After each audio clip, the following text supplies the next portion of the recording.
En quoi l'écosystème Windows a-t-il impacté l'informatique ? En 1981, IBM sort le compatible PC, un ordinateur qui est à but professionnel, mais qui malheureusement n'a pas de système d'exploitation. Ils vont se tourner vers Microsoft, une jeune société qui va donc leur fournir MS-DOS. En 1985, MS-DOS commence à vieillir et d'autres constructeurs comme Apple sont bien plus performants avec macOS, qui contient une interface graphique. C'est pour ça d'ailleurs que Bill Gates va directement aller chez Apple et leur voler quelques idées. C'est ainsi qu'en 1985, Windows 1.0 sort. Au début, il est très critiqué et il ne rencontre pas un très grand succès. En effet, il est lourd et pas très séduisant. Mais quelques logiciels vont réussir à changer ça. Dans la fin des années 80, Microsoft va racheter une société. Cette société a un groupe de logiciels qui s'appelle Works. Aujourd'hui, on le connaît plus sous le nom de Office. Office contient des logiciels tels que Excel, Word ou encore PowerPoint. C'est ces logiciels que l'on considère comme les fondateurs du succès de Windows.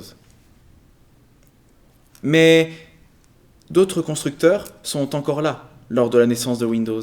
Et on peut se demander pourquoi n'ont-ils pas suivi cette tendance. En effet, le compatible PC est un ordinateur plutôt ouvert avec des composants standards et donc différents constructeurs se sont mis à reproduire le modèle de IBM. Mais les constructeurs tels que Commodore, Amstrad, Atari ou Amiga n'ont pas suivi cette tendance. Ils sont restés à l'arrière avec leur propre technologie et leur propre logiciel.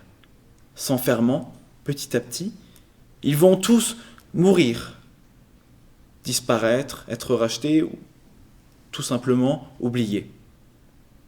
Alors, quand à la fin des années 90, la plupart de ces constructeurs ont disparu, il ne reste que AMD et Intel qui sont les maîtres de la construction de processeurs.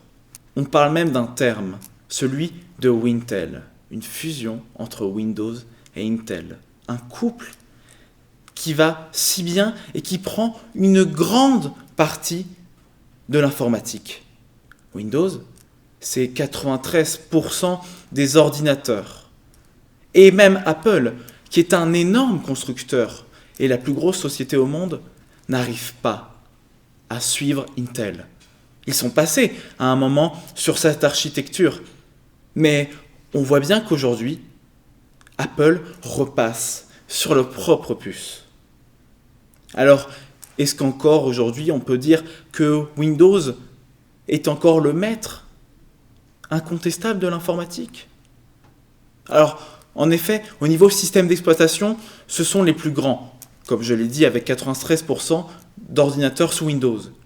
Mais ils ont subi quelques échecs, tels que le Windows Phone ou Microsoft Edge, qui peinent à s'instaurer comme navigateur. Seul l'avenir peut nous dire si Windows restera le leader du système d'exploitation et de l'informatique. Merci de votre écoute. Avez-vous des questions ?